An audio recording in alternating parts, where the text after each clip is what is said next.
yang terjadi pada 10 Januari 2024. PDI Perjuangan merayakan ulang tahunnya ke-51. Pada saat bersamaan Presiden Jokowi melakukan pertemuan bilateral dengan Presiden Filipina Bongbong Marcos.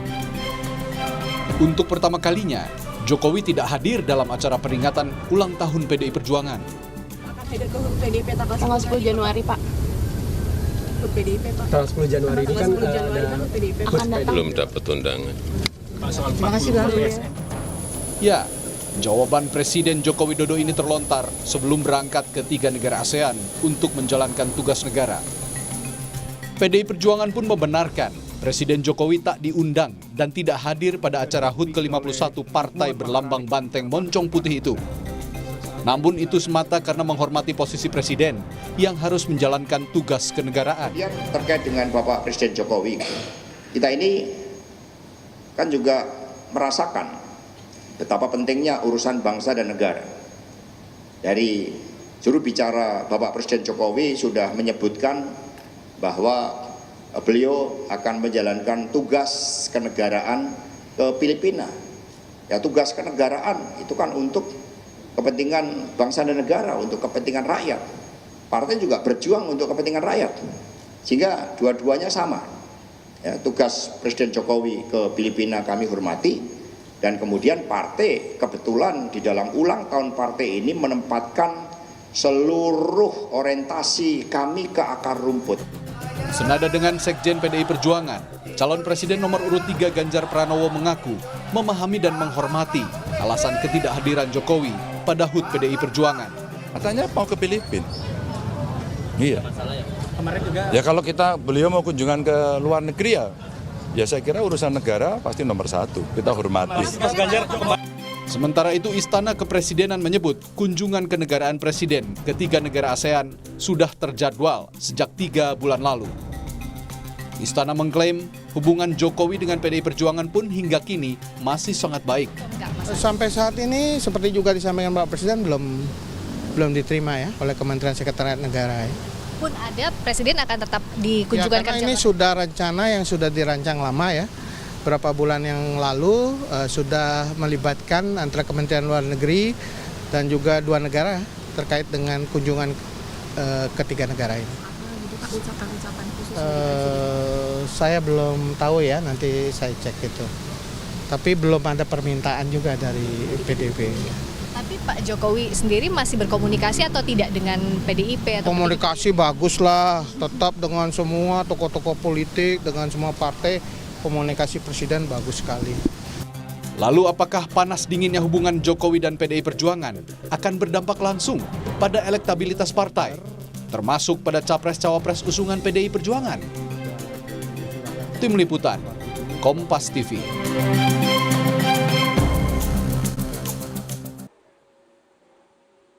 Saudara, dari semakin buruknya hubungan antara PDI Perjuangan dengan Joko Widodo, apakah akan berdampak langsung terhadap elektabilitas dari partai PDI Perjuangan, termasuk juga elektabilitas kepada Capres-Cawapres yang diusung oleh PDI Perjuangan yakni Ganjar Mahfud? Kita akan bahas bersama dengan Guru Besar Komunikasi Politik Universitas Nasional Profesor Lely Aryani yang sudah hadir langsung di studio mini Kompas TV yang ada di kantor KPU Jakarta. Selamat sore. Selamat sore, Maido. Prof, kalau kita lihat ini ada yang menarik ya di peringatan hari ulang tahun PDI Perjuangan.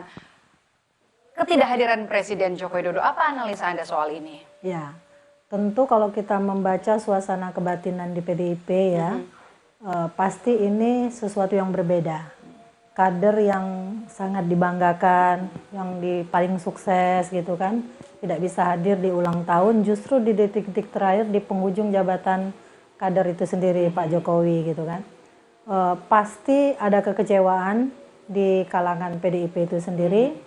Tapi kita tidak tahu apa perasaan Pak Jokowi, pastinya kan kita harus nanya itu Maidop ya. Jadi ada 2 kemungkinan nih, bisa jadi diundang, tapi sudah dikabarkan bahwa ada agenda berkunjung. Nah kemungkinan lain juga tidak diundang gitu, karena sudah tahu juga bahwa akan ada agenda Pak Jokowi. Jadi intinya sama saja ya. Nah di sini makin menunjukkan adanya jarak komunikasi politik ya, jarak komunikasi politik antara Pak Jokowi sama partainya, karena sampai detik ini tidak ada identitas lain Pak Jokowi selain PDIP. Gitu. Meskipun iklan partai politik lain misalnya ini partainya Jokowi itu bertebaran juga di mana-mana kan gitu. Itu yang terjadi. Kalau Anda melihat hubungan antara PDIP dengan Jokowi saat ini dalam konteks komunikasi politik, apa yang bisa kita analisa dari hubungan keduanya saat ini sekarang? Iya.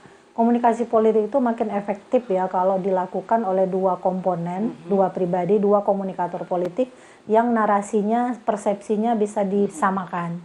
Tapi melihat fenomena yang terjadi, bagaimana kemudian putra Jokowi ternyata dicalonkan sendiri, diusung oleh partai politik lain yang notabene bukan partainya Pak Jokowi, tentu semua orang bisa membaca. Jadi bukan hanya sekedar jarak komunikasi politik, mungkin ya di ujung tanduk relasi komunikasi politik yang ada pada saat ini di ujung tanduk, cuma mungkin secara de facto saja ya, secara de facto kita bisa melihat, tapi secara de jure, secara de jure itu belum dimanifestasikan dalam sebuah ketentuan. Nah, secara etika politik itu menjadi perdebatan banyak pihak, karena biar bagaimanapun orang kan membaca Pak Jokowi partainya ya PDIP. Diusung oleh PDIP bukan hanya menjadi presiden, tapi mulai dari wali kota, 2 periode, gubernur gitu. Dan kita juga membahasnya dari pemilu ke pemilu, dari pilkada DKI, saya juga di Kompas TV kan dari satu dekade ya. Iya, 2012 kita membahasnya menjadi presiden gitu kan. Itu semua adalah kerja tim yang sangat solid dari partai politik. Nggak mungkin Pak Jokowi bisa bekerja sendirian. Kalaupun ada misalnya asumsi Pak Jokowi kan dipilih rakyat, tapi kan nggak mungkin rakyat bisa memilih kalau partai tidak ada yang mencalonkan. Kita mungkin masih ingat waktu itu 2014 ya, yang mengusung Pak Jokowi cuma PDIP, Nasdem dan PKPI gitu ya, PKB dan PKPI, partai non parlemen, bertarung melawan partai-partai besar lainnya. Tapi karena mesin partai bergerak, meskipun cuma sedikit, Pak Jokowi bisa menang. Jadi di samping kebetulan juga 2014 Pak Jokowi menjadi media darling nih, termasuk oleh Kompas TV gitu kan. Kita memimpikan karena ada pola baru calon pemimpin yang punya gaya komunikasi politik berbeda dari yang sebelumnya. Dekat dengan rakyat, punya tema belusukan misalnya gitu kan. Dan itu membangkitkan harapan publik. Wah, ternyata untuk jadi pemimpin itu tidak harus dari petinggi, tidak harus dari elit. Kesederhanaan itu ya, kesederhanaan itu ya. Dan itu memantik simpati publik. Tapi sekali lagi, jadi tidak bisa dicalonkan tanpa partai politik dan partai politiknya jelas gitu waktu itu. Prof, sekarang apakah tidak adanya Jokowi kemudian akan berdampak langsung pada kinerja partai, kinerja PDIP, termasuk juga berdampak langsung kepada elektabilitas nanti capres-cawapres yang diusung oleh PDI Perjuangan Ganjar Mahfud? Kalau kita membaca hasil survei yang terakhir dari Kompas, kalau untuk elektabilitas partai nampaknya tidak ada yang berubah. Partai ya. Artinya apresiasi masyarakat terhadap PDIP masih tetap tinggi, masih nomor 1. Tapi tentang elektabilitas orang yang diusung oleh partai politik itu kita melihat juga turun, gitu kan? Apakah ini adalah dampak efek ekor jasnya Jokowi yang tidak mendukung? Bisa jadi, bisa tidak. Tapi kalau saya melihatnya secara ilmiah gitu, partai politik pengusung Prabowo dan Gibran yang notabene dianggap didukung juga oleh Pak Jokowi kan udah banyak. Koalisi gemuk ya? Koalisinya gemuk. Kalau mereka itu memilih Pak Jokowi, memilih Prabowo dan Gibran, maka otomatis pasti besar suaranya. Belum lagi anak-anak partainya. Kalau Golkar itu kan ada Kosgoro, ada AMPI, ada wanita Golkarnya, PAN juga demikian. Itu komponen-komponen itu aja udah besar. Jadi mungkin taruhlah sekarang hasil survei terakhir dari Kompas 39 ya, Prabowo Gibran kalau nggak salah. Sementara lembaga survei lain sudah mencapai 44. Nah, 44 itu kan angka keterpilihan Pak Prabowo di 2019. Nah, artinya masih ada 56% yang pemilih Pak Jokowi itu yang masih berkeliaran dalam berbagi partai dengan yang lain.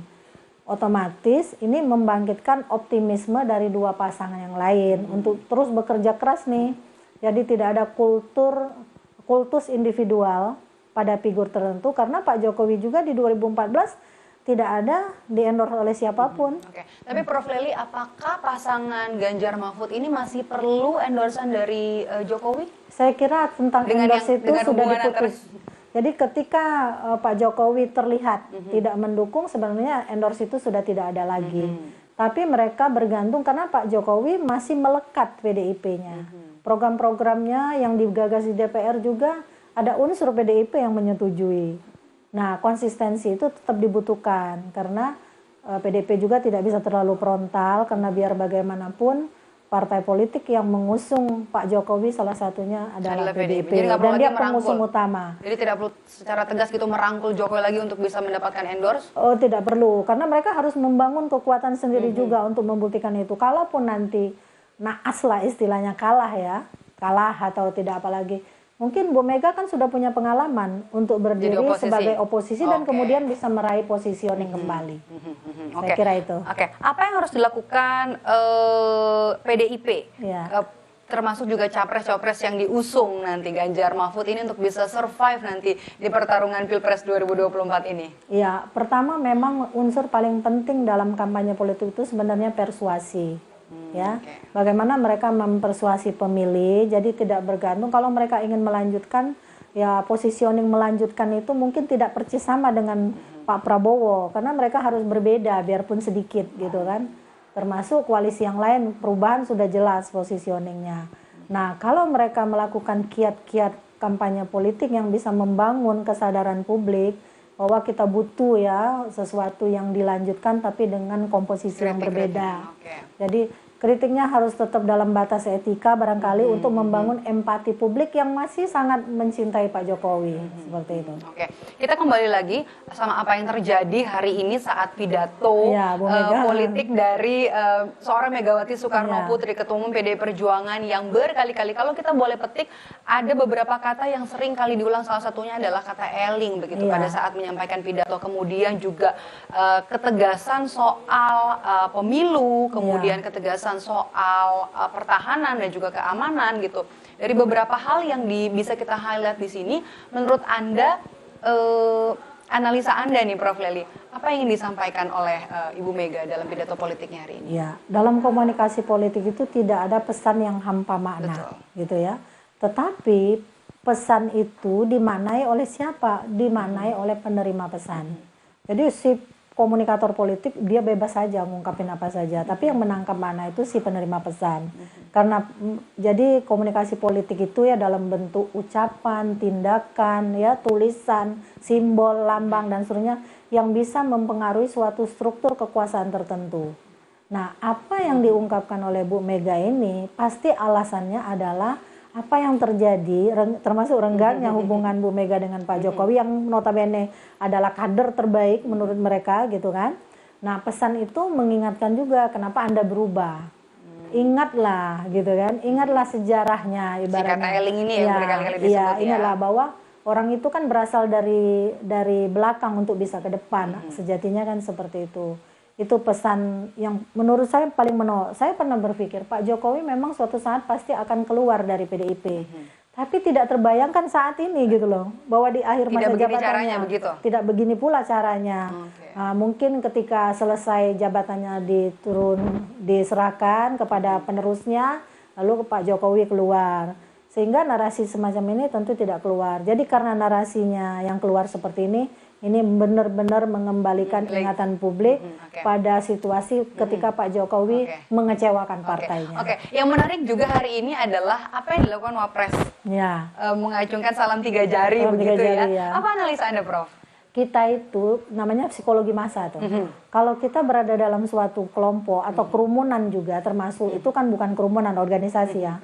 Itu kadang-kadang perilaku individual kita itu hilang. Dia bergabung dengan perilaku massa yang ada pada saat itu. Jadi entah itu sekedar mendukung gitu. Kalau dulu kan kita punya salam nih kalau berada dalam komunitas komunikasi, instan komunikasi, salamnya huruf K. Tapi kan sekarang berbentuk 3 jari, jadi nggak bisa lagi dilakuin gitu kan. Nah demikian juga orang-orang yang hadir nih, misalnya ada tokoh dari partai apa waktu itu di PDIP teriak merdeka karena simbolnya PDIP merdeka gitu sama kan. Kayak ketika pembukaan tadi ya ada menteri-menteri juga kan sebenarnya bukan dari PDI Perjuangan gitu, jadi bisa juga untuk menghargai yang mengundang. Tapi ini seorang wapres. Oh, nggak apa-apa, nggak apa-apa. Nanti dia hadir di partai politik lain, dia bisa Begitu menggunakan juga. simbol yang sama. Oke. Jadi artinya dia bisa memayungi, ya gitu ya, menjadi teladan bagi sebagai pembina politik di tanah air bagi seluruh partai politik. Jadi nggak ada artinya. Nggak ada artinya. Nggak ada artinya. Biasa saja untuk menyenangkan tamu yang mengundang. Oke, gitu. baik. Terima kasih sudah berbagi bersama kami menyampaikan sejumlah analisanya dari apa yang terjadi hari ini, terutama di apa yang disampaikan oleh seorang Ketua Umum PD Perjuangan, Ibu Megawati Soekarno Putri pada saat menyampaikan pidato politiknya di peringatan HUT ke-51 PD Perjuangan yang tidak dihadiri oleh Presiden Jokowi. Terima kasih, Terima kasih, Prof. Lely. Maido. Sehat selalu. Sama-sama. Terima kasih Guru Besar Komunikasi dari Universitas Nasional, Prof. Lely Haryanti sudah bergabung bersama kami di Sama-sama. program Rumah Pemilu hari ini.